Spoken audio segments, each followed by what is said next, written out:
Balandžio mėnesį Lietuva-Lenkija, sekantį prieš prezidento rinkimus NATO didžiausios pratybos virš 20 000 karių dalyvaus. Tada išeinam į Liepos mėnesį Baltijos jūro virš 10 000 pratybos narių. Toliau jūsų vasarą komendatūros pratybos iki rugpjūčio 31 ir iki Seimo rinkimų mobilizacijos Lietuvos pratybos.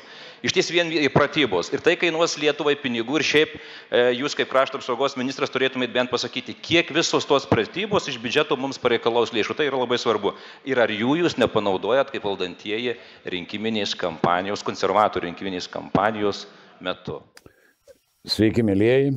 Aš manyčiau, kad visas tai gali būti panaudota ir, kaip sako Dainius Gaižauskas, ypatingai susiraukęs, rimtas ir kandus, giliai žvelgiantis, taip skverbiančiai, ar nebus tos karinės pratybos panaudotos rinkiminėms dalykams. Todėl šio sąmokslo iš tikrųjų labai keistai atrodo, kai 3 didelės karinės pratybos eina nuo dabar iki vos ne spalio mėnesį ir šios sąmokslo teorijos tema - karas, pratybos, rinkimai, paskutinės valdžios viltys. Ir šiandien studijos svečiai Artūras Skardžius, Seimo narys, bei garsusis Dainius Gaižauskas. Aš čia tokią dar vieną nuotrauką, nes tokių nuotraukų pilna viešoji erdvė, žiauriai. Ir štai Lietuvoje prasideda nacionalinės pratybos Perkūno griausmas, Thunderstorm, galios komendanto valanda. Bet gerbiama valdžia, aš norėčiau atsiremti laidos pradžiai nuo žodžių galios komendanto valanda. Dainiau. Taip. Taip negali būti. Tai aš suprantu, bet... Tai bus. Ką noriu pasakyti? Pratybos kiekvienais metais vykdavo ir vyks, ir kariškiai privalo tai daryti, tai yra sureglamentuota ir pagal NATO gynybinius planus viskas. Tik dabar visos tos pratybos labai stipriai aktualizuojamos, labai stipriai viešinamos ir čia sakom sąmokslo teorija, bet manau, kad tikrai nesąmokslo teorija, kad dabartiniai valdantieji, numatydami savo strategiją šiek tiek dar iš anksto, kad reikės būtent šiomis pratybomis pasiremti per visus rinkimus, nes kitaip tu nelaimėsi rinkimų, nes žmonės pradės kalbėti, ką konservatoriai blogai padarė arba nepadarė, kalbant apie sveikatos sistemą, kultūrą ir taip toliau. Kad pridengti tuos visus savo blogus darbus, jiems reikėjo temos, tai temą mes puikiai matėm jūsų laidose, kai aš nekėjom, kad pirmiausia reikia išgąsdinti žmonės karu iki piko praktiškai tiek, kad žmonės jau netgi nesiversdavo tų turbūt straipsnių, kurie prasidėdavo antraštėmis, kad tuoj bus karas, tai tuo bus užpuolama, kad 5 straipsnis nesuveiks, kad, žiūrėkit, Lenkų su Lietuva pratybų išvakarėse premjerė nesakė, Lenkai neteis ginti ir taip toliau. Žmonės tikrai išgąsdino, tai čia buvo viena dalis ir ko gero tai darė sąmoningai, nes dabar ką daro, kai pakeitė ministrą, dabar Kasčiūno užduotis žmonės raminti. Ir jau matom ciklą laidų, kuriuose jis pradeda tokiais sakiniais, kad Rusija tikrai nepuls Lietuvos, nes viską konservatoriai. Kur jūs čia, atsiprašau, Dainiau, jau mačiau, kur jūs parodysiu, jau įrašiau, išgirdau, jau gal, jau prasideda. Ir Laurynas pateikė 3 faktus, kodėl nepuls Rusija, Lietuvos ir NATO.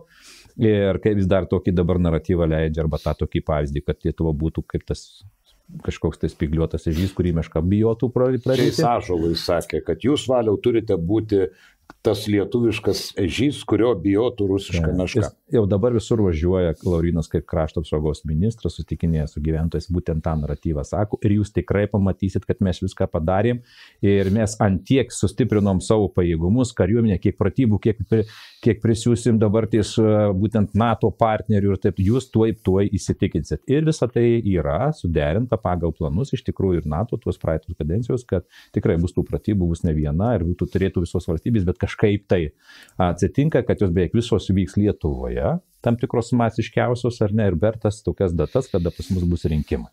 Tai kur dabar pačioj pradžioje ir paleidot, kad jūs dabar jau prasidėję iš tikrųjų NATO vienos didžiausių pratybų, ar ne, Europoje, ir būtent jau kitą mėnesį, šitą praktiškai jau pasibaigiantį, ar ne, turi atvažiuoti apie 20 000 planuoja kariškių iš įvairių mūsų NATO sąjungų valstybių, bus tankų, geležinkeliais bus vežamos technikos, bus daug oro gynybos sistemų, lėktuvų, kariuomenės vadas visi išeidinės ir pasakos, kad atsargiai žmonės elkitės, jūs nesigazdėkit kolonų ir taip toliau. O kad tai būtų įtaigiau, reikia kai kur, kad žmonės tam tikrose regionuose, reikia pasižiūrėti, kaip čia jie pasiskaičiavę, kuriuose, ar ne, būtų įvestos komendantų valandos, ar ne, būtų paskelbtos kai kurios teritorijos karinėmis zonomis, tai be kokios abejonės tu gali apie tai kalbėti, tai taigiau, tai dar labiau žmonės šiek tiek ir išgąsdina, tuo pačiu ramina, nes žiūrėkit, kiek pajėgumų turim. Tai gerai paruošta strategija, vis dėlto reikia pripažinti, konservatoriai moka tai išnaudoti propagandiniais tikslais, kiekvienu kažkokiu tai svarbiu įvykiu moka prisidengti, kitą uždengti, o čia jūs pagalvokit, per visus rinkimus bus visos pratybos, ir pakartojam. Praktiškai šį penktadienį išvažiuoja tas garsiosios Lietuvos-Lenkijos pratybos pagal Oršos planą, kad tai bus Lazdijuose, Lazdijuje, man skambinėjo, sako, mes jau matom, kiek karinės technikos, jūs neįsivaizduot, kaip mes, sako, jaučiam į savo, kas mus gali pulti, kaip šitiek, sako, tos technikos, kariniais. Kiek dienų? Tai dabar ties bus Lenkų pratybos, nežinau, kiek čia tos, nepasakysiu tiksliai. Tik tai žinau, kad po jų, ar ne, iš karto įsijungia NATO pratybos 20 000 kariškių, jos bus per beveik visą mėnesį.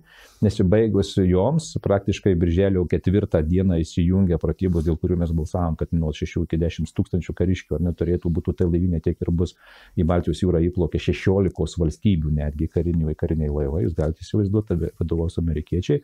Ir nuo 4 iki berods birželio 21, o rinkimai taigi birželio 9 paskelbti. Net jūs galite įsivaizduoti Klaipėdoje, koks bus sambūris vasarą. Ir bus pratybos tokios, kad įsilaipinimas su amfibijom į mūsų krantą, tai Palangoje, ko gero, taip toliau, ten, kur labai matoma. Įsivaizduoti, kiek ten vaizdų bus gražos. Tai esmė tokia, vėl apie tai bus galima girdėti, kaip kalba Šimonytė ir Laurinas Kasčiūnas, kuris jau dabar pasakė, karo nebus, nei kol aš krašto apsaugos ministras Lietuvos net neišdrys niekas pult. Negirdėjau dar šitų naratyvų. Ne. Jis jau aš galėsiu tada siūsti, jau yra ir tai kartoja, matau kaip mantra.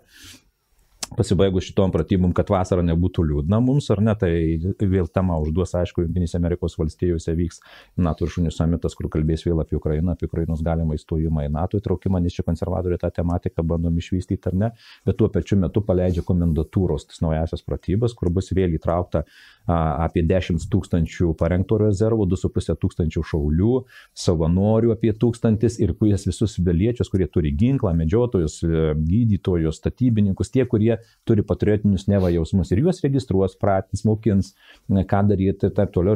Ir tą visą analizę, tą rinkimą darys per visą vasarą iki rugpjūčio 31 dienos, nes rugsėjo mėnesį iki spalio rinkimų bus aptarimai, bus apdovanojimai, kiek mes turim žmonių. Ir netgi pasisakė, kad krašto apsaugos ministerija naudos labai dabar daug lėšų reklamavimui, kvietimui, motyvacinių jausmui, sužadinimui, pilietiškumui, patriotiniam ugdymui. Visą šitą vasarą mes tik tai tą matysim. Kare būsim. Mes būsim kare, plus bus taip imituotos vėl tam tikros situacijos karinės ir taip toliau, kad nebūtų mums mažai, kadangi rinkimai. Jau turbūt žmonės pasiklydo ant spalio mėnesio.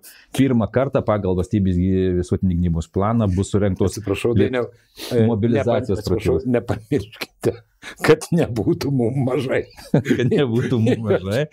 Jo bus. Ir čia viskas yra gerai, tik tai tiek, kad suprantat, kaip tai padaro, suplaka į vieną vietą, tai bus Lietuvos mobilizacijos pratybos visos, kur visos valstybinės institucijos, privatus verslas bus įtraukti ir kiekvienas fizinis asmuo, kad žinotum, kur tu būtum, kaip tu evakuotaisi. Bus išleistos, žinau, jau tikrai krašto apsaugos ministerija išleis knygutes, kurios berods Norvegai, Švedai, Suomiai seniai turėjo, ką reikia turėti su savim, kaip jūs skambinti, kur bėgti ir taip toliau.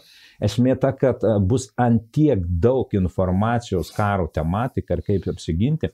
Seniai to reikėjo, bet tik tai ne viską į vieną krūvą ir tos visus rinkimus, ar ne, kad iš ties nebus laiko kalbėti apie pensijas, apie tai, kad švietimo sistemos sugriuvus, regionai tušti ir taip toliau. Sveikatos apsauga, energetika. Sveikatos energetika ir dabar žiūrėkit, Landsbergio praktiškai nematom jo ir nebus, nes esmė tokia, kad jis jau tikrai praras savo pozicijas ir nebus jau pirmininkas partijos, dėl to jisai ten pakuojasi savo daiktus į užsienį išvažiuoti, greičiausiai iškosi šiltos vietos Europoje. Ir jisai aukojamas, gazdino, jų praktiškai žmonės jau negalėjo klausyti, bet atsiranda gelbėtos Kasčiūnas, kurio jau mes jau matėm, jau jo deda nuotraukas vaikystės, šeimos, jau skiriami pinigai, koks jisai geras, koks jisai drūtmetalis. Ir esmė tokia, kaip jisai mus išgelbės Lietuvą ir su ta tematika, su ta vėliava dabar visur ir eis. Matysim iki birželio mėnesio labai daug įstatymų projektų, kur visko pridarys, vėliavų pristatys, kur tikrai mes būsime patys stipriausi, saugiausi, nes po vasaros ir rudenio, kaip sakyti, sesija bandys visą tą karo tematiką prigošt ir vienu žodžiu tikrai žmonės sakys, nu gal tikrai tie konservatoriai, žiūrėkit, netokie blogi, ar ne? Apgynė. Artūrai, jūs medžiotojasgi? Patriotas? Tai mažai nepasirodys. Kada tenai medžiotojai? Medžiotojai prasidės jau nuo vasaros, taip. Tai čia mano šiaip iniciatyva buvo, aš tokia iniciatyva visą laiką rodžiau, kadangi medžiotojų yra 30-40 tūkstančių, tai yra pakankamai didelė jėga ir jie iš vis nežinojo savo vietos gynybos sistemoje. Tai dabar atsiranda galimybė turintiems ginklą, mokantiems jo naudotis, atsiranda galimybė įsijungti į komendatūrų veiklą. Tai čia apie medžiotojus. Bet aš norėčiau apie patį kontekstą. Juk karas, ta didžiulė nelaimė Ukrainai, tai buvo konservatorių įsigelbėjimas. Tai yra 22 metų pradžia, tai buvo konservatoriams po, sakykime, nevykusių bandymų šalies vystyti ūkį ir visų nesėkmių, tai tas karas tada mobilizavosi visa retorika, vizitai, tik ten karas, Ukraina, viskas. Maždaug, kad sudarė toks įvaizdis, bent jau man toks, kad būtent kariauja ne Zelenskis, o Šimonytė kartu su Gabrieliu Landsbergiu ir Anušausku, visi vaikščiojo kariniam uniformam, Bilotaitė ir ta su karinė uniforma pasisiūvė pagal arba pirkę, pagal šitą kodą civiliams ir ten ir armijai. Koks ten? 5.11, man atrodo. 5.11. Bet ir Dainius Gaižauskas komiteto posėdžiuose visą laiką būdavo. Tai čia opozicija. Tai bet aš kalbu apie valdančios, tai jiems įsigelbėjimas. Dabar ateina rinkimai. Taip. Tai be abejo, jiem tada viešųjų ryšių kompanijos visas slaptas nutekintas konservatorių vidinis dokumentas, kad tai viską ant karo retorikos veikime ir viskas bus čia gerai. Tai dabar rinkimai. Reikia parodyti. Koks dokumentas? Dokumentas čia buvo viešinamas prieš metus, ten ar daugiau, kada buvo nutekintas iš konservatorių ten posėdžių, kad būtent dabar reikia visą partinę, sakykime, tą retoriką strateginę, ten statyti ant karo retorikos ir sakykime, ir apsimesti, kad Landsbergis su Šimonyte kariauja Ukrainos fronte, o ne ukrainiečiai, ar ne? Ten daugiau vizitų, matėme jų vizitus ir parama Ukrainai be abejo yra labai gerai, reikia remti ir visus agituoju remti Ukrainą, tačiau politikams nereikia iš nelaimės darytis PR-o. Tai čia kaip politiškai jūs minėjote ir rodėte bokserį, ar ne, laukose. Štai vakar ryte vykstant į Vilnių, kartu vykome su žmona iš Trakų, kai tik kelyje Trakai Vievis atvažiuoja prieš mus kovinės mašinos Boxer, užimančios 1,5 juostos, ten kelias yra siauras išvažiavimas ir tą tiesiai priešus mus. Tai tikrai, man teko ne kartą ten matyti, net ir laipioti po tą Boxerį, bet mano žmonai padarė didžiulį įspūdį. Tai aš manau, konservatoriai to ir siekia. Aš pasakysiu Dainiui, kodėl aš juokiuosi išgirdęs pavadinimą Boxer, nes Dainiaus dar tada nebuvo politikai, Artūrai. Kai Olekas pirko nešaudančius ir neveikiančius. Bet aš kalbu apie pėstininkų kovos ten mašinas, nes žmonas taiga prisiminė, kadangi prasilenkiant su tais bokseriais mes prasilenkė prieš atvažiuojančius, bet įspūdį padarė didelį jai ir jinai ten prisiminė, kada Vilniaus meras Zuokas darė čia reklamą prie Rotušės pasistatęs per lengvus automobilius tada su rusiška beros pėstininkų kovos mašina BMP, ar ne? Pervažiavo Mercedesą. Tai jinai prisiminė tą, sako, nedaug dievė, sako, kad jie, ten pradėtų kovos veiksmus. Tai įspūdis yra didelis ir tai žmonėm, tai aš kalbu iš savo artimos aplinkos, tai yra koks yra ten įspūdis ir aš manau, kad šito įspūdžio ir siekia visai visuomeniai, bet kolega paminėjo, kad bus komendanto valandos vestos, bet rašoma dar daugiau. Bus vykdoma materialinio turto rekvizavimo treniruotė, bei tam tikrose Vilniaus ir Kauno vietose laikinai įvesta komendanto valda. Tai man įdomu, kaip ten gal gerbiamas Dainius, Nacionalinio saugumo komiteto pirmininkas buvęs ir dabar pavaduotojas paaiškintų, kaip tai vyks materialinio turto rekvizavimo treniruotės. Ką tai reiškia? Tai yra oficialiai skelbiama. Aš irgi laukiu tų pratybų. Šiaip pratybintis yra gerai. Viskas ok. Mes pritarėm, bet tik tai nieko nesreikia sakyti, kad čia mes vieni konservatoriai, čia viskas mūsų. Netgi NATO pratybas jie savinasi kaip savo. Be abejo. Aš grįšiu prie Rheinmetall ir visų kitų dalykų, tai taip. Nežinau, nesivaizduoju, Artūrai, kai tai bus, bet jeigu bus paskelbtos tam tikros teritorijos arba savivaldybės, kuriuose bus karo zona, tai visi žino, kad pagal karo padėties įstatymą galima ateiti, paimti automobilį ir taip toliau. Kažkokius tai žurnalus ves, gal žmonės pratins, sakys, vad galima ateiti, užimti jūsų namą, jūsų name padaryti štabą. Suprantu, tai bus įtaigu. Jeigu paskui bus lydės tiksliau žurnalistai ar apie tai vėliau rodysi, kalbės, jūs įsivaizduojate, kaip žmogui tai yra svarbu, kai galės, manau, turtą paimti, o gal ir nepaims, bet kiekviena žinutė bus nauja. Palaukit, Dainiau, jūs girdit, ką jūs šnekat? Girdžiu. Galės paimti, o gal ir nepaims. Pratybų metu nepaims, bet tai palaukit, čia kad paima. Suponuoja tai, kad gali ir paimti. Suskaičiuos, kiek yra autobusų savivaldybė, kiek yra pastatų, kurioje vietoje. Tai, supranta, ir tai bus apkalbėta. Taip ir vyksta pratybos, tai esmė to, bet žmogui paprastam, kuriam tai bus labai paveiku. Kitas dalykas apie pratybas, kai Marijampolės pasteris visai neseniai prieš 3 mėnesius, ar ne? Man ryte skambutis, aš nežinau, kas darosi žmonės, nes kadangi žinom, Marijampoliečiai sako, kas vyksta, nežinom. Nuotraukas siunčia video medžiagas. Įsivaizduot, per gyvenamų namų tvoras iššoka kariškiai su kovinė uniforma, pilna automatais, kūlverščius daro, imituoja, nusitaiko ūkinį pastatą, taip subėga. Žmonės sako, kažkas gal įsibrovė, į kiemą nemačiau ar taip toliau. Skambinuosi policijai, šitą savivaldybį, informacijos nėra, ir pranešimų, kad pratybos nėra. Policija skambino, pirmas, kuris atsiliepė, sako, nieko mes nežinom. Vėliau girdžiu rėkia, kas skambina Gaižauskas, tai kažką, ką nori.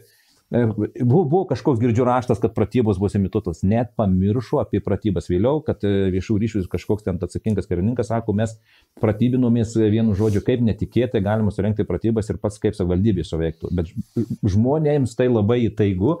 Ir kaip bus viskas, nežinau, nes pagal tas pratybas vėliau klaidas... Taip, laukit, jūs Nacionalinio saugumo ir gynybos komiteto narys, ar ne? Tai dabar tas klaidas aptarinės, visą pagalvokit rugsėjo mėnesį. Pirmininko pavaduotojas ir jūs nežinot, kaip bus? Ne, nepristatėt.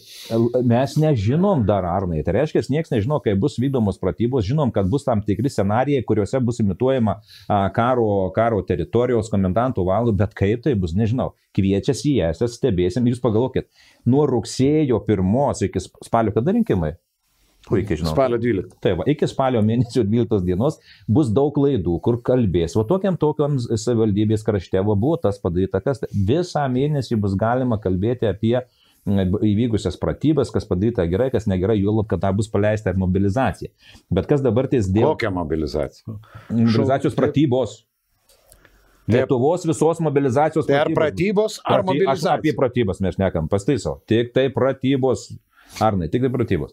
Bet esmė ta, kad pažiūrėkit, kiek jie skuba visko pasakyti vienu metu ir užbėgti už akių. Dabar dėl Rheinmetall, ar ne, kur atvažiuoja koncepcija ta būtų pateikta, pasirašo arba vienu ketinimo protokolai, su ketinimo protokolais jau buvo ir su tankais, Anušauskui bylą buvo iškėlę baudžiamąją, pirksim Leopardus, o paskui pasirodo, ne visus pirksim. Dabar neva ateis Rheinmetall, rodų įsirikiavę. Palauk, atsiprašau labai, Dainiau, apie Rheinmetall, Artūrai, o tie bokseriai dabar Anušauskas nesako, ko reikia su vikšrais pirkti. Tai noriu pasakyti. Bokseriai buvo su ratais, tuos, kur Olekas pirko, kur nešaudo ir neveikia, o dabar... Ne, dabar jau veikia, bet tam reikėjo kiek metų, juk pirkimas buvo 16 metų rugpjūčio mėnesį. Tai yra beveik prieš 10 metų, tai kiek laiko reikėjo pasak Tutkaus sureguliuoti juos. Na, sakykime, kad jie šaudytų tiksliai ir kadangi bokštelius gamino žydai, o šituos gamino vokiečiai pačias ten važiuoklės. Ir tai va čia didžiausia problema. Ir tai eksperimentinė gamykla, iš kurios Britai pabėgo. Apie tos įsigijimus aš tik pat pasakysiu, nes jau kiek suprantu galima apie kai ką viešai kalbėti, kas visą laiką būdavo pristatoma tik slaptose patalpose. Aš pasakysiu, kas vyksta, tai turbūt kariškiam tai plaukai šiaušiasi, mūsų partneriams irgi reikia nuolat aiškintis, kas čia pasidarė Lietuvoje. Nes dabar rinkimai ne viskas prisidengiam, kad čia per rinkimus tik daro, nes Laurynas Kasčiūnas atėjęs, krašto apsaugos ministras, dabar prašė, kai tų pinigų mes sutikom pas Šimonytę, ar ne, susirinko verslininkam ir verslininkam bandė paaiškinti, ką Lietuva turi, ką planuoja įsigyti. Aš klausau, man net nejauku, nes tai yra, nes ne viešų pobūdžio informacija, kai kur turi slaptumų žymas riboto naudoja, kad potencialiai, manau, kai kitur ir slaptai. Ir tie verslininkai tikrai po galvas, jiem pasakoja apie kažkokiu tai artimų nuotolių raketų įsigijimų pavadinimus, jie nieko supranta, ne va, kai aš jums papasakosiu, jūs pritarkite tiems 4% arba mokesčių kėlimai. Aš tada sakiau, klausyk, Laurinai, ką tu darai? Dalis informacijos, ką tu šneki, turi būti pirmiausia daryta apačioj, nes mes apie tai šnekėjom 2,5 metų, apie tuos įsigijimus, apie tuos šarvuočius, apie tai, kad pėstininkų mašinos turėtų būti tankus lydėti su vikšrais. Mes seniai viską žinom aptarę. Tu dabar išeini ir pasakai kaip kažkokį know-how, o čia mes sužinojom, kad čia kažko tai reikės. Seniai tie nupirkti bokseriai su ratais tam, kad jeigu būtų gynyba miestuose bus tvirta danga, jų reikia, bet jeigu lydėjai tankus, tai dabar kai šneka kariuomeniai, jeigu NATO kariautų, tai kariautų pagal tą vienu žodžiu manevrinę gynybą arba įsekamais karas, dvi tik tai iš rūšių. NATO kariautų ko gero manevrinę gynybą ir kalbama apie 5 dimensijas, ne taip kaip čia dabar Ukraina ir Izraelis, nes NATO tokiais pajėgumais tai įsijungia kosmosas, oras, vanduo, tai yra jūra, sausuma, kibernetika. Tai apie tuos dalykus sakau, tai jeigu mes jau pradedam apie tokius strateginius elementus šnekėti, kur šnekėdama pačioj, ir tu dabar neva pašneki, suprantu, kad dabar nori Anušauską, kaip pasakyti, perspjauti, nes tu šneki, kad dabar oro gynybos jūs nevas pirksim ir pusę tankų. Tos oro sistemų gynybos, apie kurias tu dabar šneki, kad tu nupirksi juos seniai užsakytus pinigai sumokėti ir jau jie turi ateit po 3 mėnesių, tai padarė Anušauskas. Tu jeigu dabar manau, kad Anušauskas jam smūgius kažkuriuo tai metu, kad sakys, ką tu čia nusišneki, nes jau pinigai sumokėti, o tu ką planuoji, tai gal bus po 5 arba po 10 metų. Esmė tokia, nes tą, kur nupirko ir atidavė į Ukrainą, esmė viskas seniai žinoma, tik tai daėjom iki tokio lygmens, kad ne va pusę tik tankų pirksim, tai dabar jeigu mes buvom sutarę, jau VGT priėmus sprendimą, jau pagal operacinius planus žinojau Lenkai, Latvija, Estai, kad mes įsigysim, pavyzdžiui, tankus, ar ne, tai kiti pabūklus taip toliau, o tu dabar ateini ir pasakai, išgimdęs po 2 savaičių, kad nepirksim, tai tie vokiečiai arba tie, kas strateguoja visos NATO gynybinius įsigijimus, galvoja, ką tie lietuviai sugalvojo. Nes, pavyzdžiui, Arna, jeigu mes eisim kariauti 3, tu sakom, tu perkiesi automatą, aš patranką, o tu tanką. Ir prasideda karas ir aš ateinu su automatu, kaip būtų prieš manęs turbūt pabūklų. Ne, aš sugalvoju, ministras pasakė, tai man irgi automatų reikia. Tai tu, ant tiek kvailai atrodom, bet supranti, iki tokio dalyko nereikia nusistebėti, nes jau jeigu į viešą erdvę nešiai pas Šimonytę verslininkam tuos mūsų įsigijimus, aš kaip paskaičiau, pasakė net kiek mes galim apsiginti, kokiu teritorijų, kokiu atstumu, tada sakau, pasakyk, kiek sandėliuose turime tų dalykų, tai čia iš vis bus kosmosas, bet esmė ta, kad nereikia nieko stebėtis, gal Arnai liks laiko pasakysiu, ką aš pamačiau, kad mūsų specialioji tyrimų komisija pateikė, kaip išviešinų po priedangą agentus mūsų slaptas operacijas. Kur kokie žmonės, kur kas dar vyksta, kokie tyrimai. Čia jūs turite vienį Baką? Baką, aš prie tos dalykai, tai man šitie dalykai apie gynybą, tai manęs iš tikrųjų niekas nestebina, nes jie tiek skuba rinkimam pateiks įdomios naujos neva informacijos, kad ir žmonėms pateiks, kad jiems reikia kuo daugiau, kad ateitų, kaip sakyt, konservatorius palaikančių rinkėjų parodyti, kad mes kažką tai padarėm ir kad jų kažkiek tai vis tiek papultų į Seimą. Bet jie nežiūri nei valstybės paslapčių įstatymų, nei nieko. Ne, Dainiau, gal ir tu per daug sureiškminė tas, ką atskleidė šitas Kasčiūnas, kad ten didelės paslaptis atskleidė.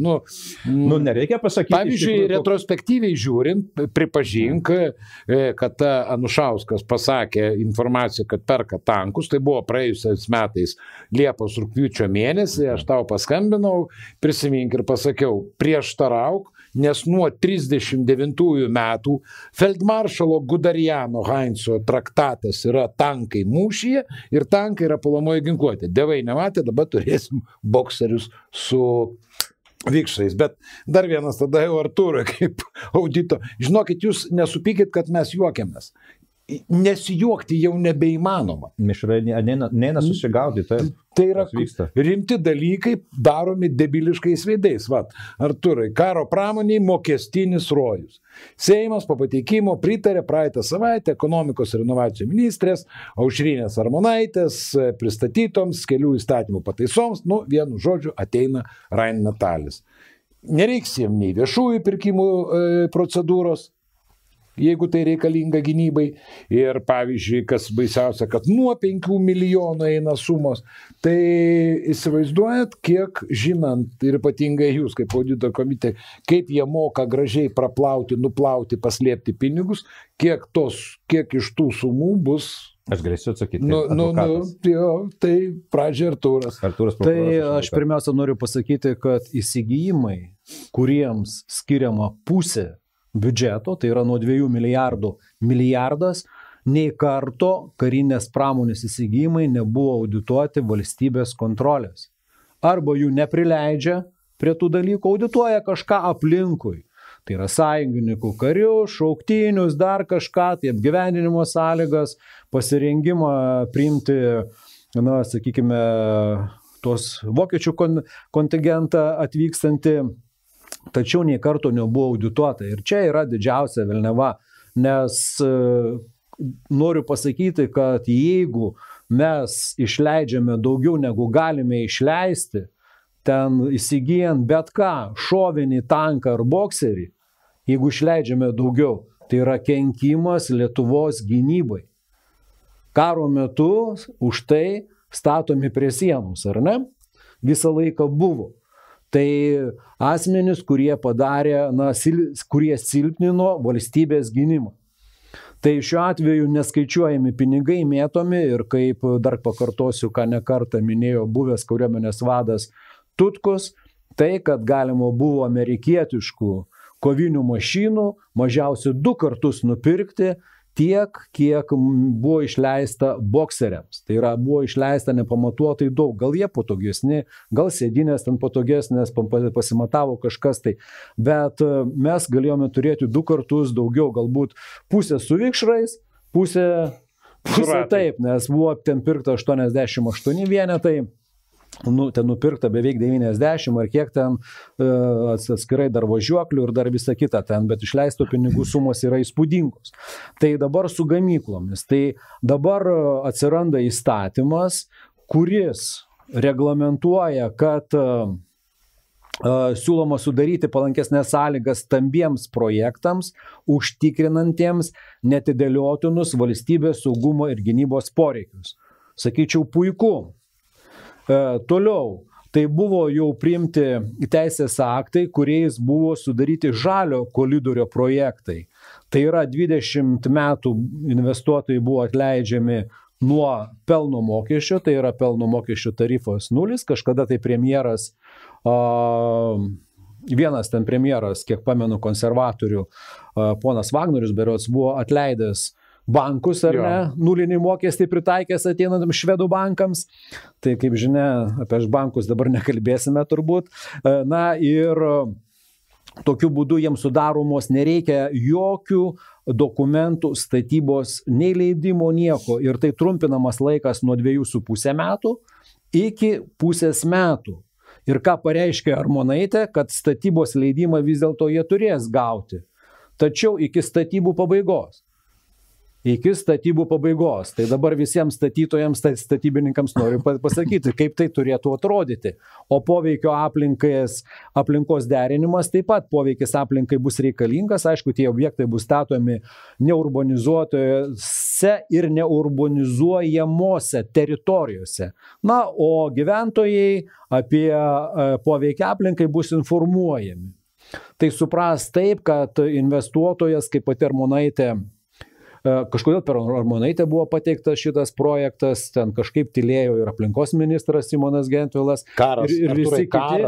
Ir Armonaitė pasakė, kad bus gamyklos statomos ten, kur investuotojas bakstels pirštu. Va.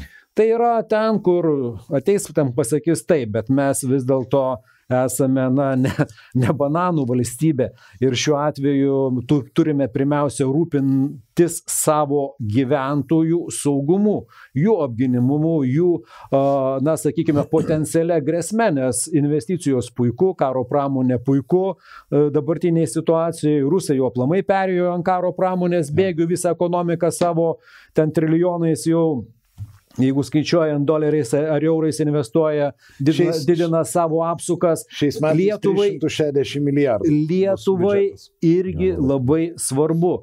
Tačiau vis dėlto yra labai svarbus aspektas tai, kad procedūros vis dėlto turėtų būti bent jau dėl savo piliečių saugumo, nes tai yra potencialūs tuo pačiu ir taikiniai. Todėl vis dėlto turi būti rūpinamasi ir pačiais piliečiais. Mes ten negyvename kažkokioj tai stepėje ar dykumoje, pas mus tas tankis nors ir nėra labai didelis, bet vis dėlto yra pakankamas, matant, kas vyksta Ukrainoje. Galėjo prie Marijampolės. Todėl yra laisvų ekonominių zonų, yra viso, sakykime, teritorijų ten pakankamai nemažai ir čia vis dėlto turėtų, kad ir procedūros būtų pagreitintos, biurokratai greičiau turėtų judinti savo užpakalius ir 2,5 metų tikrai yra netoleruotina, tai yra užsiaugino tokį biurokratų aparatą, apaugino visas ten procedūras tam, kad daugiau nešiotų kažkokio galbūt pakišų, kad kiekvienas biurokratas ten dėtų parašą 2,5 metų ir mes sakome, kad esame viena patraukliausių investicijų valstybių, tai yra absoliutus melas vyriausybė. Tai dabar bent jau karo pramonė pastumės Lietuvą į tai, kad tai vis dėlto valdininkai pradėtų judinti savo užpakalius. Galiu dabar iš kitos pusės, aš. Gali, Dainio, aš tik tai vieną dalyką, Artūras čia mostelėjo frazę, pakišos. Žinot, man... Potencialios, kaip dabar su tais tikrintojais, kurie už kampo ryte tikrins škėmą išvažiuojantį kokį dizelinų varomį automobilį. Tai koks stresas visiems gyventojams? Patikrinti jie negalės, kadangi, stresas bus didesnis. Komendanto valanda ir pratybos, kaip nusavinti turtą. Ir ant metalį reikėjo statyti Marijampolėje. Ten teršti ir daryti. Aš papasakosiu, bet viskai paantrysiu, nes turiu būti advokatas, bet paantrysiu šitą Artūrai, tu žiūrėjai šiandien antikorupcijos komisijos posėdį, kur girdėjau, aš dar tik girdėjau tam tikras, kaip sakyti, nuotrupas, kad kalba apie Semešką, ką tie įdarbino į būtent įsigijimo agentūrą karinę, kur jos patirtis, kas ten palauk žmona, ar ką tenais? Marti, kurios patirtis batų prekyba ir japonų kalba. Ir japoniškos kavinės direktoriai. Tai čia korupcija arba patirtis, ar gali nupirkti mums tankus. Tai nestebina. Tai čia į tą foną. Bet dabar iš kitos pusės. Konservatorių veiksmai nestebina manęs. Tai man bus įdomu, ar kas ten iš tikrųjų yra, tikrai rytoj pažiūrėsiu tą visą būtent komisijos posėdį. Nieko ten nereikia, aš galiu tau iš karto labai greit pasakyti. Agnė iškėlė klausimą, užsipuolė Razma, tada Semeška nusišalino, tada vienas toks neadekvatus ir labai abejočiau jo psichinės sveikatos ir stabilumo būseną parlamentaras, konservatorius, kurį į Seimą atvedė valstiečiai, bet jis pabėgo pas konservatorius nuo Panevėžio. Žinai, ką aš turiu minėti? Taip, tai jisai pradėjo aiškinti, kad Agnei reikia kreiptis į Dievą, o esmė buvo tokia, kad Semeška galimai sutvarkė viešojo konkurso sąlygas, kurias laimėjo jo po to tapusi Marti, bet jis jau tuo metu turėjo žinoti. Jisai iškart pabėgo iš viceministro pareigų, o ta Marti, turėdama japonų kalbos, išsilavinimą, dirbusi batų parduotuviai ir japonų restorane, dabar vadovauja visiems įsigijimams strateginiams. Gerai. Dabar papasakojau, nereiks žiūrėti su trupiesi. Turėsiu ką kitą daryti jau tą laiką. Tai dabar dėl tų visų įsigijimų, Rheinmetall ir taip toliau. Aš pabandysiu pabūti advokatu, nes per nacionalinio saugumo dimensiją žiūrėsiu ir apibendrinant įvykius, kokius vyksta pasaulyje, kad mes nuo jų nesiliktume ir tikrai matom, kad karas Ukrainoje įskatino visus pabusti ir būtent dabar gynybos pramonės atsigijimas prioritetas numeris 1 bus visoje Europos Sąjungoje, nes visi suprato, kad Europos Sąjungos dubliavimas NATO negalimas, bet tai, kad būtų parama, pavyzdžiui, atstatyti NATO visų valstybių į užtuštintus gynybos sandėlius, naują techniką, nes iš tikrųjų Rusai tikrai labai stipriai ginkluojasi. Europos Sąjunga svarsto klausimą, kad bus skiriamas milijardinis biudžetas, būtent ginklų pramonės įsigijimams, naujas bus karo komisaras svarstomas, taip toliau, į to nenumatyti, kad 5 arba 10 mečių, greičiausiai Europa tikrai tam skirs labai didelį dėmesį, nes vis dėlto Europos saugumas tampa vienu iš prioritetų, nes Europa mato grėsmės. Ir Lietuva, nematant tam tikrų dalykų, turėtume būti arba žiopli, arba litapėdžiai, dėl to mes turim skubinti, reaguoti į tam tikrą situaciją ir greitai. Dabar Rheinmetall atėjimas, tai yra vokiečių, čia ne Lietuva vis nevaidina jokio vaidmens. Tai kas susitarė, Nermanaitė? Tuoj pasakysiu. Kada vokiečiai irgi gavo užduoti pagal operacinius planus, kad kurti savo kariuomenę, jie kūrė diviziją, kuri turėtų ginti rytų flangą ir tą brigadą, kur siunčia į Lietuvą, irgi pas mus atsiuntė, ne?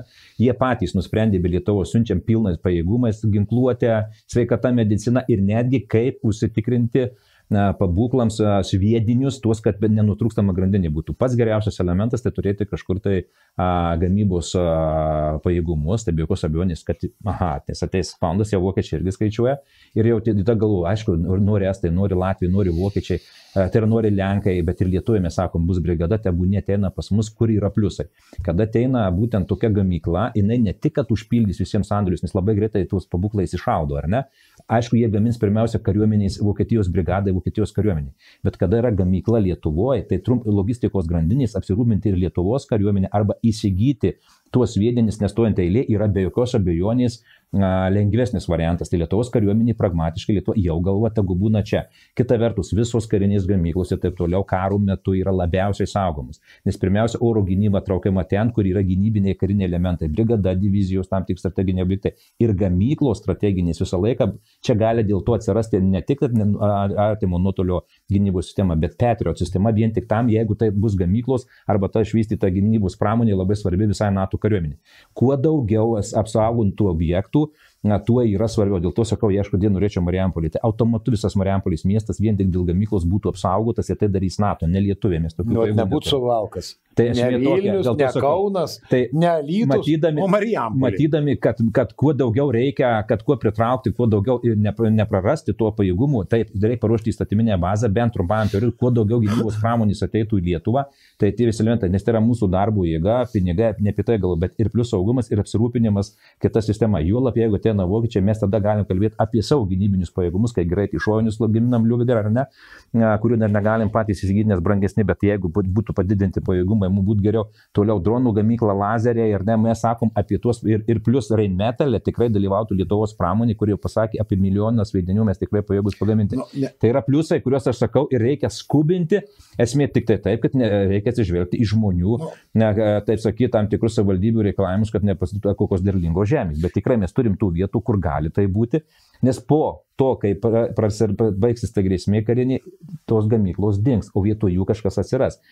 Kada baigsis karinė grėsmė? Kai laimės karą Ukraina. Bet esmė tokia, žiūrėkit, kai buvo karas antrasis pasaulinis, žiūrėkit, Fordo gamykla ir taip toliau persiprogramavo į karinės technikos gamybą, paskui kai kurių savo priedus, kur dalį, ne, tos gamyklos nereikia uždaryti, atsirado mažų automobilių, variklių ir taip toliau. Kiekvienas gamybinis elementas su infrastruktūra atėjima, elektra ir tais patromis, jie sukuria naujas vietas darbų. Kas infrastruktūra ar turi, negirdėjai tieks? Dujas prives, elektros, naujas linijas. Taip, kaip lezai daro, lezai pritraukia į tas teritorijas pribėžus valdybės infrastruktūrą, kad atsirastų gamyklos ar ne, tada ten atsiranda darbo vietos, tik reikia prižiūrėti ir tuos reikalavimus įgyvendina. Šiaip su Vokietijos gynybinė pramonė arba su ta Vokietijos kultūra, manau, pakankamai neblogai. Ir aš jau geriau negu kažkokia kita, ne, gal ES valstybėje, bet nenoriu vienos įvardyti, kad jinai bloga, bet šiaip vokiečiai su savo tam tikra tvarka, jeigu jie tą išlaikė tvarką ir tuos įsipareigojimus, manau, jie yra patikimi, bent jau gamybinėme elemente. Tai esmė ta, kad aš už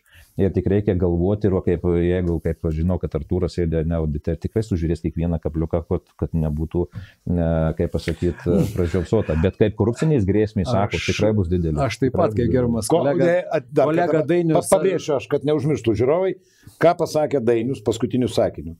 korupcinės grėsmės tikrai bus didelis. Tai o čia ir svarbiausias nacionalinio saugumo gynybos komitetui būtų linkėjimas nuo audito komiteto, ar ne? Šitą, kad vis dėlto atsakomybė už netinkamai, neefektyviai panaudota kiekvieną eurą gynyboje iš tų 2 milijardų, o jeigu bus dabar didinami mokesčiai, reikės po 2,5-3 milijardų skirti. Tai kad būtent nacionalinio saugumo gynybos komitete atsiskaitinėtų kiekvienas asignavimų valdytojas reguliariai ir tai nebūtų laukiama valstybės kontrolės, kurios, kaip pasirodo, per visą laikotarpį taip ir nesulaukia, kad patikrintų įsigijimus, kur leidžiami milijardai, o tie milijardai didėja. Tai čia yra žmonių didžiausias lūkestis, ne dėl ko žmonės nenori didesnių mokesčių. Dėl to žino, kad bus nugvelbta pinigai, kažkokie tai, na, kaip jūs sakėte, Semaškų šeimos ten reikalai bus, Semaškienė užpirkinės ten kažkokius tai, na, sakykime, įsigijimus, bus atsakinga dėl to, kad konservatoriai pasistatė. Žinome, kaip Tučkus dujas pirko iš šitą Independence, iš Equinoro arba iš Statoilo, ankstesnis jo pavadinimas taip vadinosi. Tai štai ir 10 metų tos dujas toliau perkama ten 30% brangiau. Tai yra blogai, kada strateginiuose objektuose bandoma pasipelnyti. Mes už tą pramonę ir aš prisimenu ankstesnius šiek tiek laikus, kadangi ne konservatoriai, o būtent socialliberalų, socialdemokratų vyriausybė atvedė Lietuvą į NATO ir Europos Sąjungą. Konservatorių Seime buvo 9 asmenys tuo laiku opozicijoje. Viskas, ne konservatoriai, nors dabar jie bando prisimti nuopelnus visą už tai, kad štai Lietuva, na, sakykime, strateginius sprendimus priėmė. Tačiau tada visą laiką buvo peršama mintis, kad Europai gynybinių pajėgumų stiprinti nereikia, todėl kad mus apgins visą laiką Amerika. Ir tai buvo naratyvas toks pušinamas, visą laiką, na, bandoma įteikti tai politikams. Ir tikrai buvo advokataujama, kad nestiprinkite pajėgumų, jums to ten nereikia, vokiečiai aplamai, na, sakykime, čia turi įsipareigojimus nedalyvauti tame procese kaip didžiausia ES ekonomika, todėl kad jie prisidirbo per Antrą pasaulinį karą.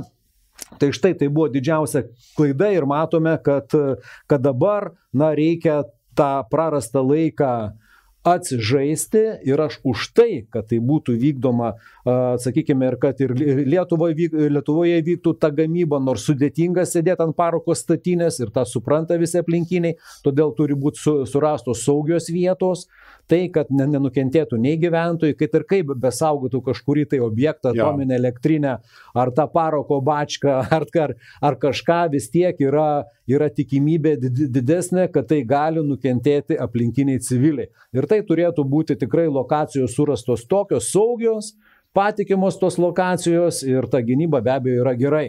Bet tai neturi būti, na, sakykime, čia kažkur Gedimino prospekte Vilniuje ar Laisvės alėjoje Kaune.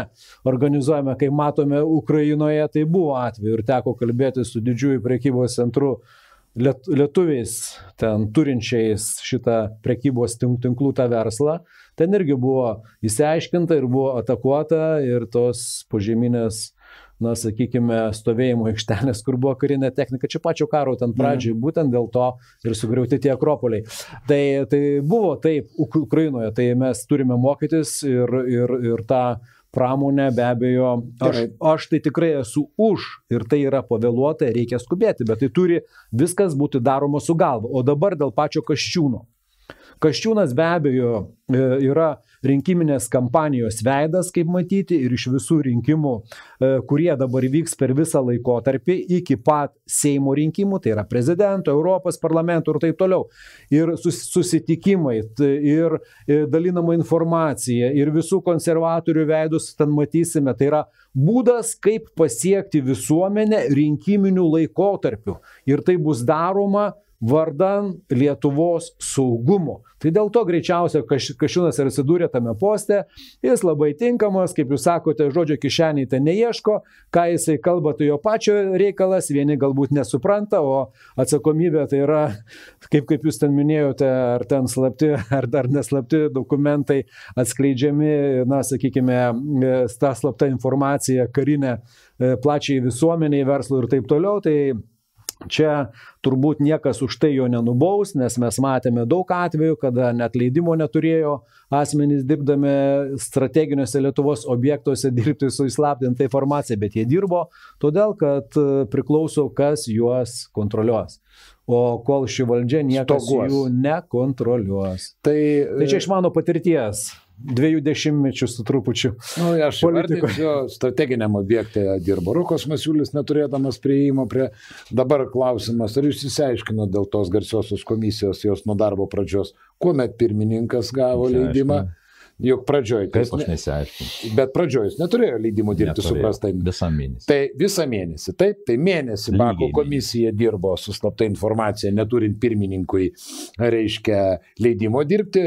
Vienintelis, kas galėjo jam atnešti visą informaciją, esantis dabar buvęs Nacionalinio saugumo ir gynybos komiteto pirmininkas, dabartinis krašto apsaugos ministras Laurynas Kasčiūnas. Prielaida gali būti taip. Čia iš vis ten kosmosas. Gerai, tai dabar... Ten yra projektas, tai yra rinkiminis projektas, kuriam buvo ruošiamasi nuo praėjusios kadencijos. Tai yra nuo 19 metų, nuo praloštų rinkimų antrame ture konservatorių. Jie pradėjo ruoštis, kaip sakant, rinkimai baigėsi, prasideda nauji. Ir jie pradėjo ruoštis intensyviai, panaudodami visas jėgos struktūras, operatyvinį statusą turinčias. Na ir gražiai atsirado knyga pranešėjas, atsirado išvaryti asmenys iš VSD, kurie buvo sudarbinti, kaip matome, ne tik ministerijoje sveikatos reikalų, bet buvo įdarbintas ir toks valdybos viršininkas Rokas Petrošiūnas, Žemės ūkio ministerijoje, kuris ten nacionalinės mokėjimo agentūros rinko vadovus. Mes žinome, kad buvo pareigūnai įdarbinti ir Ignitį vindikacijos skyriui, ten Žimančius kažkoks, tai dar kažkoks, jo, ten tokie pareigūnai, ten, sakykime, ir tai čia kiek viešai žinoma, bet kiek mes ten nežinome, tai yra konservatorių pareigūnai, na, buvo susodinti į šiltas vietovas, mokesčių mokėtojų pinigais išlaikomi tam, kad jie galėtų sudalyvauti rinkimuose. O dabar kaltina prezidentą dabartinį, kad neva jam padėjo VSD, tai palaukite konservatorių, tai jūs savo išrikiuokite visą tą personalą, ne vadovus, kurie buvo išvalyti iš tų tarnybų, todėl kad jie politiškai buvo angažuoti ir dirbo pagal politinius užsakymus. Tai mes dabar turime rezultatą. Tai čia iš mano turimos informacijos ir žinių. Paskutinė informacija buvo vienas įdomios dėrybos su viena kompanija, kuri darė dronus, išmaniuosius, su 100% amerikietiškom detalėm. Buvo dėrybos su perkančiąją organizaciją ir pareikalavo 80% nuobirų. Darybos baigėsi. Praėjo, nežinau, 2 metų, mes atidarinėjom langus kinietiškiam varikliukam. Klausimas. Ir dabar vėlgi į pabaigą einant, dar vienas toks nuotrauka. Lietuvoje didžiausios NATO pratybos nuo šaltojo karo laikų, o politikai tebeieško lėšų gynybai. Supranti? Viskas inkorporė, mes kalbam. Tankai, bokseriai, stadionas, LRT pastatas, ministerijų miestelis, pensiniai fondai. Kodėl Anušauskas sakė, jį nuėmė? Dėl spaudimo korupcinio. Todėl, kad jisai kovojo su korupcija ir uždarė duris tipo ponose korupcionieriams, kurie rado tritas duris Seime. Dabar jisai kitaip kalba, tačiau nors jis sako, kad ikiteisminio tyrimo nepradėjau dar kol kas tarnybos, nes nėra kol kas surinkta duomenų, bet tada niekas nepasakė, arba niekas nežino, ar nevyksta kriminalinės žvalgybos tyrimai būtent dėl korupcijų. O kaip dabar ateina dar milijonai ir milijardai, mes visi puikiai žinom, kad tai pritraukia dėja, bet pritraukia ir tuos, kurie nori pasišildyti prie to milijardo vieno, kito ar trečio, ar ne? Tai tikrai klausimas aktualus ir reikia įstebėti ir jisai tikrai dar aktualizuosis. Bet jeigu apie tą komisiją, Arna, aš nežinau, kas pas patį yra, bet uoslė tai gera. Esmė ta, kad rytoj, aš visą laiką pas tą pirmą kažką tai pasakau naujieną, ko nesakiau. Tai buvo žinojau turbūt visuomeniai, kad ruošia 2 konstitucinius skundus arba vieną opoziciją dėl tos komisijos garsiosios Bakos konstitucingumo. Tai yra, kada neaišku, kad ten ar neviršiau įgaliojimų ir taip toliau. O aš, kai sakiau, ruošiau ginti valstybės paslaptis, tarnybas ir valstybės kaip patikimus vardą, ne? Aš jau žinojau tam tikrą dalimi, kad ten tikrai viršina įgaliojimus, nes tą rašė Valstybės saugumo departamentas ir STT. Bet kai gavau duomenys, kai jie atidarė į langą tą komisiją Bakas, Matelis, Mitalas, tai visi daikė, dabar visi Vyšniauskas, susipažinkit, visi, kurie Seimo norėtų įslaptintą informaciją leidimus, susipažinkit su ta informacija, kuri dabar yra, tipo paslaptam užimu, bet jūs turite teisę susipažinti. Ir kai pradėjau lysti jau informaciją į viešą erdvę, žiūrėkit, kur žiniasklaidų tam tikri pranešimai, ne, kad iš slaptos komisijos duomenų jau rodosi tas idėja apie būtent prezidentų patarėją ir taip toliau. Jo man įdomu, ar tikrai ta informacija ten tokia yra surinkta. Nors sakiau, kad partija mūsų neis, nes esmė ta, kad jūs tikrai bus tyrimas pradėtas, jūs tarsi tyrimo objektas, turėsite vis aiškintis, ką jūs sužinot, ar nuo jūsų neslaptina. Bet kai kurie Seimo narima prie jo, kurie pažinu, sako, Dainio, bet ten yra agentūra. Sakau, tikrai, einu pasižiūrėsiu ir pagal visus dabar įstatymus pasirašau kiekvieną dokumentą, kurį perskaičiau, parašau datą, laiką, parašą, kad jeigu vėl atsakinės, kas nuteikinu, kad galėčiau apsisaugoti. Ir tai, ką aš pamačiau, aš daugiau ten nežiūrėsiu, nes jau faktų yra daug. Rytoj kreipiuosi į Valstybės saugumo departamentą, ko gero visas desantas turės nusileisti dabar Seime, nekalbant apie generalinę prokuratūrą. Tau sakiau, kad jūs norite pasakyti, kad Bakas, Vyšniauskas, Maldeikis, Matelis ir Mitalas ir savo krašto apsaugos ministras Kasčiūnas visi, kurie buvo išviešino slaptąją agentūrą? Neišviešino, o pateikė duomenis, kad ir po slaptumo žyma Seimo nariams, kurie turi leidimus, su vardais, pavardėm, pažeisdami principą būtina žinoti, nes žiūrėkit, ką skaitau ir matau. Dabar neišduodamas paslapties pasakysiu, žmonės įsigas. Pavyzdžiui, kviečiamas slaptas ten po priedangą pareigūnas, kuris įspėja komisiją, kad dabar yra patalpose pirmos zonos, ko gero tas komisijos nesupranta, kad tai yra visiškai slapta teritorija. Jis sako, aš esu toks pareigūnas po priedangą, aš dirbu tokioje valstybėje, dar dirbsiu slaptai, noriu, kad manęs nežinotų, ar jūs užtikrinsit mano saugumą, pasitikslina. Ir aš skaitau viską, stenografuoju žodžius. Patvirtina, taip, mes tave vardysim liudininkas 1, ten pavyzdžiui, ir ne. Ir jis pasakoja ten toliau apie operacijas. Bet jau visi Seimo nariai eina supažinti, kas čia per pareigūnas. Jie įdėjo scenogramas, netgi tas, kurios slaptos. Nekalbant apie tai, kur paaiškina, dabar vykdo arba vykdė saugumas tokiais sekimus, prieš tokius asmenys, sankcionuotos priemonės. Ten išduoti metodais, operacijos, priedanga, agentūra, slapti pareigūnai. Jie suvokia, kad Seimo nariams, kurie dabar net kad ir turi leidimus, negalima žinoti, įstatymas draudžia sužinoti po priedangą agentus su slapta informacija. Tai jūs norite kitaip viskas. Ten yra Seime, kur ta informacija turėtų būti Valstybės saugumo departamento specialiuose patalpose saugoma. Dabar jinai yra Seime, su ja susipažįsta Seimo nariai, kuri medžiojama rusų KGB agentų taip toliau, nes pagal tai gali atrinkti žmonės, pareigūnus, kurie vykdo slaptas operacijas, kurie yra saugomi valstybės, į kurios valstybės investuoja tūkstančius. Jūs galite patikėti? Aš rytoj oficialiai pranešiu, kad kreipiuosi oficialiai su raštu ir ko gero saugumas turi važiuoti, susipažinėti, kad te surinkta, nutraukti slaptas operacijas, slaptinti arba tuos pareigūnus jau padaryti juos tik keisti arba padaryti administraciniam žiūrkim, kurie profai paruošti agentūriniam darbui turės įdėti prie raštinį, nes jie jau bus, jų slaptumas išviešinti. Tai čia kam Bakas dirba rusams, Kremliuje? Nežinau, nes jisai įsivaizduoja, kad mes Seimo nariai galim tai žinoti. Jis nesupranta, kad įdėdama šitas scenogramas, kad ir mums susileidimais, jisai pažeidimus, pagal mano galvą, jau padarė. Tai dabar informuoju VSD turės greitai sužiūrėti ir jeigu tai suderinta su informacija, kad pateko iš tos komisijos jau viešą erdvę, ten turėjau nusileisti, turi generalinį. O ką kontrolierius daro? Kontrolierius tik tai sužiūrėtų procedūros, jeigu slaptos tarnybos padarė, bet čia padarė Seimo komisija, Seimo nariai. Čia jie... Palaukit, ar jūs suvokit, kad jie čia klėdė apie saugumą ir hipotetiškai. Dainius Gaižauskas, patriotas, kaip Čiapajevas, su kulkosvaidžiu. Aš žinau, pamačiau, aš nesidėjau. O aš, pavyzdžiui, nepatriotas, susipažįstu ir ateina pas mane Putino agentai. Taip, ir tu kažką papasakoji. Ir pasako, va, tau 3 milijonai, papasakok. Aš jau sakyčiau, įim. Arna, tai ne tiek. Tu žinai, dabar sakau, čia nepaslapį pastatysiu. Ten eina suprasti, kad STT darė tyrimą prieš VSD, nes buvo sakė, ir net yra pareigūnai, kurie kokias užduotis darė. Ir vardas pavardė yra? Ir vardas pavardė yra. Prieš VSD, STT? Taip. Bakai, bravo! Sakiau, kad darbas yra Kremliui vardan rinkimų ir nežiūrimo, nesiskaitoma su jokiom priemonėm ir su pasiekmėm. Bet čia, žinokit, kaip tai gali sąlygoti rinkimus? Jie tada pareikalaus nuimti, reiškia... To dar nebuvo. Aš nežinau, kaip išspręsti, ko gero leidimus, atim bylas reikia dabar iškelti Seimo nariams, nes imunitetų tai to ko neturi. Aš nežinau, kaip dabar šitą dalyką padaryti. Tai ačiū Dievui, kad aš nejau susipažinti. Aš dėl to informavau visus, nes dabar komisija surinkus apie saugumą, ar ne, dabar saugumas turėtų neturėti teisę žinoti informacijos, kas ten surinkta, bet jie privalės atvažiuoti, nes apsaugant paslaptis valstybės ir pareigūnus.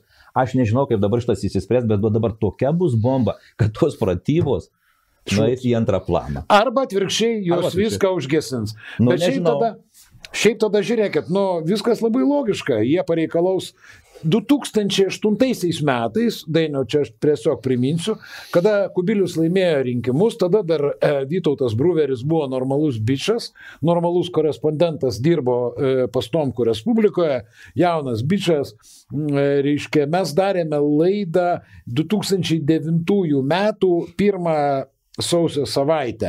Dalyvavo Vytautas Bruveris, Artūras Rašas, dar keletas žurnalistų ir mes prognozavom, ką konservatoriai darys pirmą pusę metų. Visi žurnalistai tuo metu, reiškia, dar tuo metu ir Bruveris buvo žurnalistas, pakalbėjom apie tai, kad konservatoriai visų pirma pasikeis specialiųjų tarnybų galvas į sau lojalius ir naudingus. Ir tada pradės daryti tai, kas jiems reikia. Taip ar tu, tiesa, ne per pusę metų. Aš su jumis nesutinku, todėl kad konservatoriai, dėl ko viskas vyksta. Todėl kad santykis yra toks tarp darbuotojų, į kuriuos įleidė jau seniai susodinę konservatoriai savo žmonės ir naujai paskirtų vadovų. Ir čia, kada vadovai pradeda valytis nuo, sakykime, tokių, kurie dirba ne valstybei, o dirba kažkokiam tai galbūt interesų, politinių, ekonominių interesų turintiems asmenims ir galbūt dirba ne už ačiū, ar ne? Tai štai nuo tokių pradeda valytis asmenų, tada kyla konfliktas. Ir čia aš manau tarp infiltruotų politikų, kaip jūs sakote, tų žemesnėse ten grandyse asmenų ir naujai paskirtų vadovų, matome konfliktą ir STT, matome konfliktą ir kad ten prokuratūrai, matome konfliktą ir VSD. Tai žmonės, juk Lietuva maža, švogerio kraštas, tai kiek girdime iš vidaus, tai iš tikrųjų tie konfliktai yra, ypač kada pajudina. Ir tada kažkurie tai VSD vadovai ateina į LRT vesti laidelės klausimėlis, ar ne? Yeah. Ir sėdi, veda rimto veido klausimėlį. Argi dera VSD direktoriaus pavaduotojai vesti tokias laidas? Gerai, ačiū Dainiau, ačiū Artūrai. Ir žinot, kokia išdava, kad viskas yra dūmų priedanga. Jūs pažiūrėkit, jeigu pasitvirtins Dainiaus paskleista informacija, tai tuomet konservatorių veikimas yra tiesiogiai naudingas Rusijai, nes Bako komisija nukirto galvas visoms tarnyboms, kurios garantuoja ne tik vidinį, bet ir išorės saugumą. Ir tada palikę bedantės, begalvės mūsų tarnybos patenka į mūsų priešų rankas. Žiūrėsime pratęsimą. Bet gal nebus šitas karas ir šitie visi dalykai jų paskutinė rinkiminė viltis. O gal atvirkščiai? Nežinau. Jau nebežinau, kas gali įvykti. po to, kai aš sakau dabar, ką aš pamačiau, aš jau žinau, kad turi reaguoti nedelsiant, ar ne, nes sugadinti pareigūnų gyvenimai nesaugu jiems, jų šeimoms, jie net karjerą sugadinti, aš nekalbant apie tai, kad ten kalbu apie... Nu gerai, o Razma supranta šitą dalyką? Aš manau, kad daug kas nežino, kas ten yra, dar gal neperskaitė, o gal perskaitė kaip kokį romaną, bet jie nesuvokia, kad čia yra tikras gyvenimas, čia yra baisu. Aš manau, kad tai yra viskas skirta rinkimams, nesiskaitant su priemonėmis, su šalies biudžetu, su pasiekmėmis, jiems svarbiausia dabar išlaikyti valdžią, kurios tikrai jie neišlaikys, bet deda visas pastangas tam dabartinė valdžia ir aš manau, kad tai be abejo naudinga mūsų priešams. Tai dirbama Kremliui ir dirba tokie žmonės, kurie, kaip aš Seime kalbėjau, greičiausiai yra tarsi iškritę iš obels ir kritę greičiausiai ant galvos. Ačiū Jums labai. Kitaip aš pavadinti negaliu. Ačiū Jums labai, mėlyjei. Ir net neturiu ką, čia važiauri informacija, Dainių. Iki kitos savaitės.